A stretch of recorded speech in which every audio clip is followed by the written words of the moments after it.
পুলিশের সক্ষমতা নিয়ে আমার কোনো ডাউট নাই, আমাদের ওই ক্যাপাবিলিটি আছে। আমরাই যদি আবার বেশি করতে যাই তখন আপনারাই আবার সুন্দর করে ছবি টবি উঠে যে আমরা মারতেছি, আমরা সরাই দিতেছি, কথা শুনতেছি না, আমরা সেই ফ্যাসিস্টের লোক, সেই পুলিশ লীগ হয়ে গেছি, এই ধরনের কথাবার্তা আমাদের বহুবার শুনতে হচ্ছে। তো ওই জন্য আমরা চাই যে একটা হচ্ছে আলোচনা করে তাদেরকে বুঝিয়ে আমরা সরিয়ে দেওয়ার চেষ্টা করি। পারতপক্ষে আমরা বল প্রয়োগ করার চেষ্টা করি না। এটা হয়তো বা আমাদের দুর্বলতা হতে পারে, কিন্তু এটা আমরা আপাতত এই ইয়েতে আছি যে আমরা বুঝাবো, তারপরে একেবারে না হলে তখন তো সেক্ষেত্রে আমাদের ব্যবস্থা আছে, আমরা কিন্তু নিচ্ছি, আজকেও নিচ্ছি। আসলে এখানে দুইটা গ্রুপ আসলে এই মুহূর্তে আছে। একটাও আছে আপনার সংযুক্ত আরব আমিরাতের বিভিন্ন শহরে যারা ওই যে জুলাই আগস্টের আন্দোলনের সময় এই আন্দোলনের সাথে একত্রতা ঘোষণা করে তারা মনে হয় ওই এলাকায় বা বিদেশে তারা আন্দোলন করেছিল বা মিছিল টিছিল করেছিল, এই কারণে তাদের ওই সরকার হয়তো বা ওই সময়ে তাদেরকে বিভিন্ন মেয়াদে জেল টেল দিয়ে দিচ্ছিল। এটা পরবর্তীতে আমাদের প্রধান উপদেষ্টা স্যারের হচ্ছে ঐকান্তিক প্রচেষ্টায় তাদের বেশ কিছু কিন্তু চলে আসছে এবং এখনও কিছু মনে হয় রয়ে গেছে। তো ওইটার জন্য তাদেরকে তাদের যারা স্বজন যারা আছে বা ওই সময় যারা জেলে ছিল তারা এখন আসছে, তাদের দাবিটা হচ্ছে ওইখানে তাদেরকে মুক্ত করার জন্য। তো এটা তারা এসে প্রথমে এইখানে বন্ধ করে দিচ্ছিল, এই যে এই ইন্টারকন্টিনেন্টালের দিক দিয়ে ঢোকার সময় যেটা যমুনার দিকে। তো আমরা এসে কথাবার্তা বলেছি, ওদেরকে 5 জনের একটা প্রতিনিধি দল আমরা পররাষ্ট্র মন্ত্রণালয়ে পাঠাইছি যেন এই জিনিসটা আরও যত দ্রুত এক্সপিডিয়েট করা যায় আর যত দ্রুত মুক্ত করে নিয়ে আসা যায়। মাঠের অলরাউন্ডার আমি আর ঘরের অলরাউন্ডার টাইলক্স।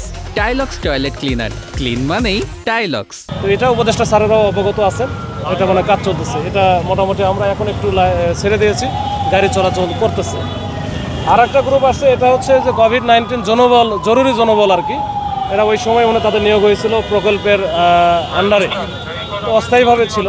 তো তারা যে ল্যাব অ্যাসিস্ট্যান্ট বা ল্যাব টেকনোলজিস্ট বা কনসালট্যান্ট এরকম বিভিন্ন রকমের পদে আছে, তারা করোনার সময় কাজ করেছিল আর কি।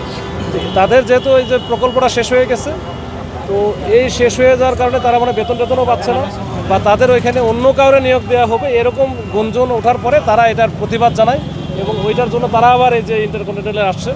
তো আমি তাদের প্রতিনিধি নিয়ে তাদের সাথেও কথা বলেছি, এখানে মাননীয় প্রধান উপদেষ্টার এপিএস মহোদয় ওনার সাথেও কথা বলে কালকে একটা সময় দিয়েছে যে ওনাদের কথা শুনবেন, এপিএস মহোদয় শুনে যদি কিছু করার থাকে বা সংশ্লিষ্ট মন্ত্রণালয়ে যদি কিছু বলা থাকে সে ওখান থেকে হয়তো বলবে, ওইভাবে বলে আমরা রাখছি। তারাও মোটামুটি কনভিন্সড এবং ওই যে কিছু গাড়ি টাড়ি চলাচল করতেছে, ওই গাড়ি ছেড়ে দিচ্ছে ওনারা।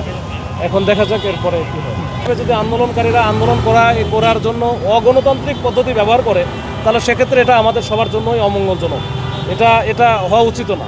পুলিশের সক্ষমতা নিয়ে আমার কোনো ডাউট নাই, আমাদের ওই ক্যাপাবিলিটি আছে। আমরাই যদি আবার বেশি করতে যাই তখন আপনারাই আবার সুন্দর করে ছবি টবি উঠে যে আমরা মারতেছি, আমরা সরাই দিতেছি, কথা শুনতেছি না, আমরা সেই ফ্যাসিস্টের লোক, সেই পুলিশ লীগ হয়ে গেছি, এই ধরনের কথাবার্তা আমাদের বহুবার শুনতে হচ্ছে। তো ওই জন্য আমরা চাই যে একটা হচ্ছে আলোচনা করে তাদেরকে বুঝিয়ে আমরা সরিয়ে দেওয়ার চেষ্টা করি। পারতপক্ষে আমরা বল প্রয়োগ করার চেষ্টা করি না।